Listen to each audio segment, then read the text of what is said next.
चुड़ैल और बच्चे। कुंदन अपनी पत्नी पारो और दो बच्चों मुन्ना और रिया के साथ रहता है।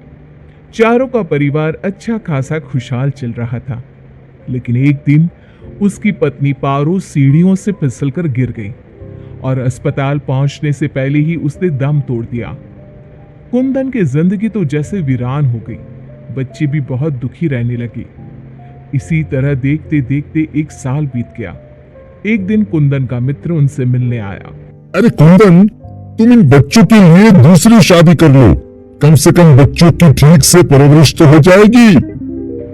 मित्र के बार बार समझाने पर कुंदन तैयार हो जाता है।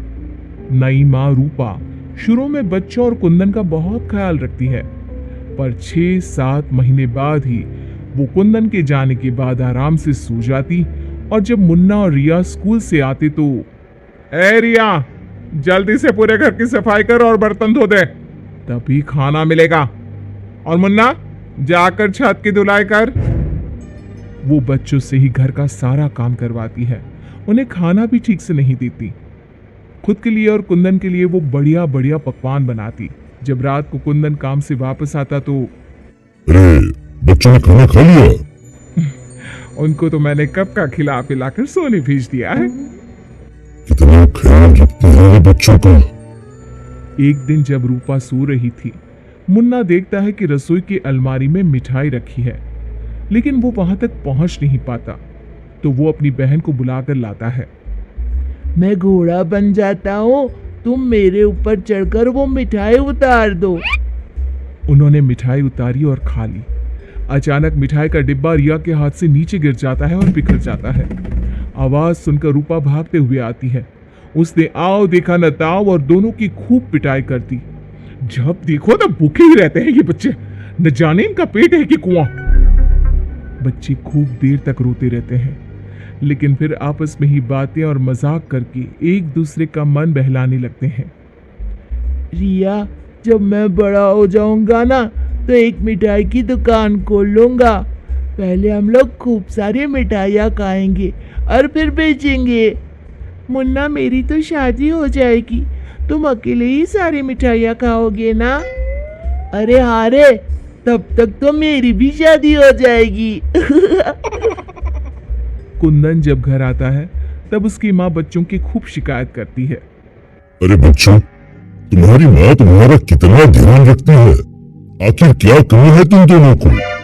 पिताजी, उनकी बात पूरी भी नहीं हो पाती कि हाँ हाँ कह दो कि मैं तुम्हें खाना नहीं देती, सारे दिन घर के काम करवाती हूँ, कह दो ना।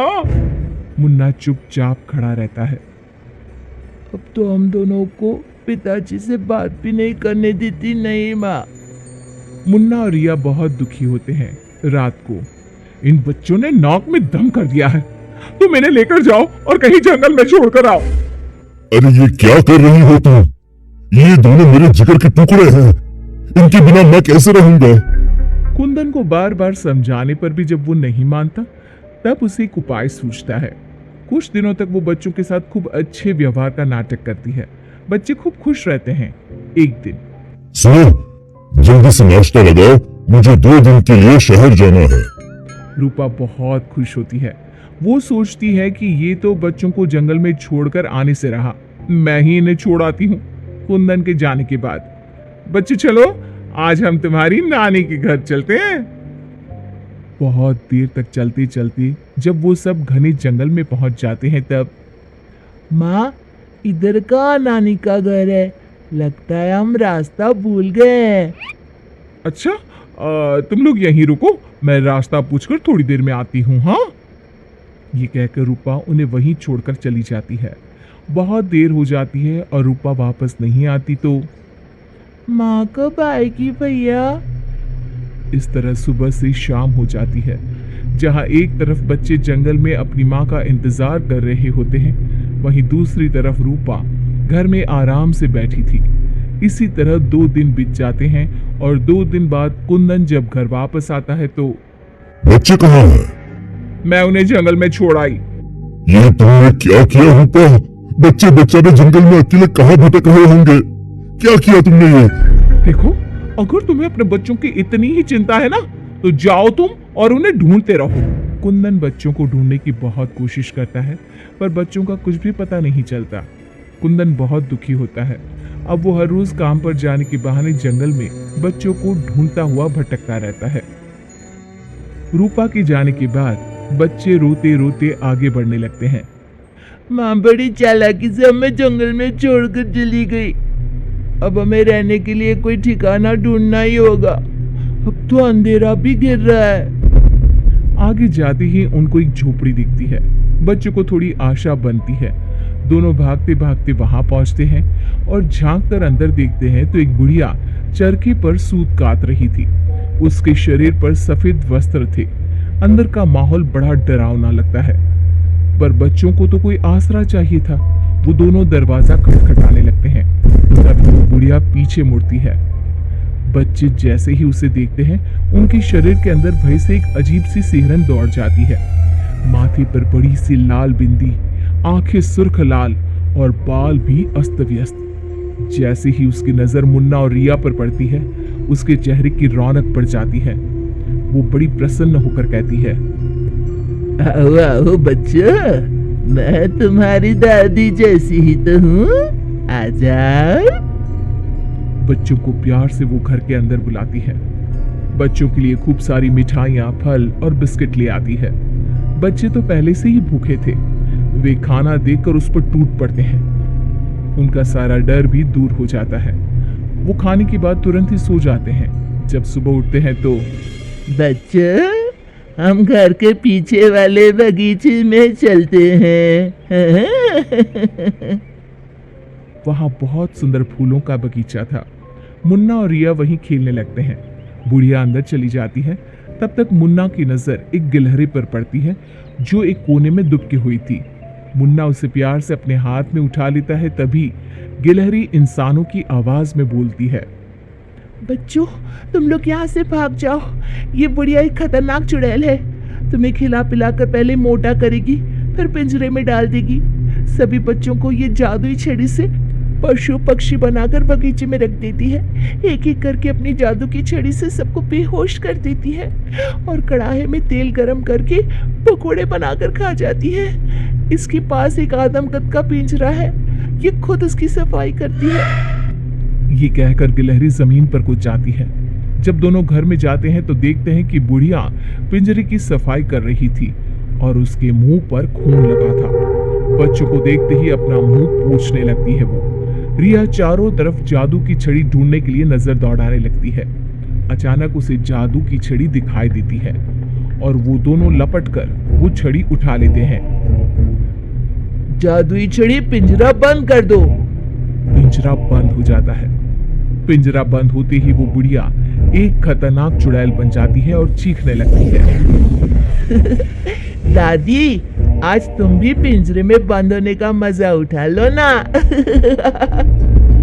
दोनों हंसते हैं। दादी दादी, यही वो जादुई छड़ी है ना, जिससे तुम सब बच्चों को चूहा, बिल्ली और गिलहरी बनाती हो। बोलो, तुमको क्या बनना है? मुझे बाहर निकाल, वरना मैं तेरा खून पी जाऊंगी। छड़ी मेरे हवाले कर दे। दादी, पिंजरे में कुछ खाने को दो। ये लो, तब तक आम की गुठलियां चूसो। इनमें अभी भी बहुत रस बचा है। दोनों आम की ढेर सारी गुठलियां पिंजरे में फेंक देते हैं। एक बार मैं बाहर आ जाऊं ना, तुम दोनों के पकोड़े बनाकर चबा जाऊंगी। चे काली कलकत्ते वाली, तेरा वचन न जाए खाली। जादुई छड़ी, इस चुड़ैल को मछली बना दो। जादुई छड़ी, एक बड़े से कढ़ाई में तेल गरम कर दो। जादुई छड़ी चुड़ैल को मछली बना देती है।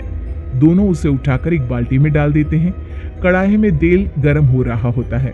मुन्ना और रिया दौड़कर बगीचे में जाते हैं। वहां बहुत सारे जानवर और पक्षी होते हैं। जादुई छड़ी, इन सारे लोगों को इनके असली रूप में बदल दो। तभी सारे जानवर और पक्षी बच्चों में बदल जाते हैं। सब कमरे में आ जाते हैं। हमें इस चुड़ैल ने बहुत तड़पाया है, चलो आज इसको मजा चखाते हैं। जादुई छड़ी, इस चुड़ैल को पिंजरे में डालकर फिर चुड़ैल बना दो।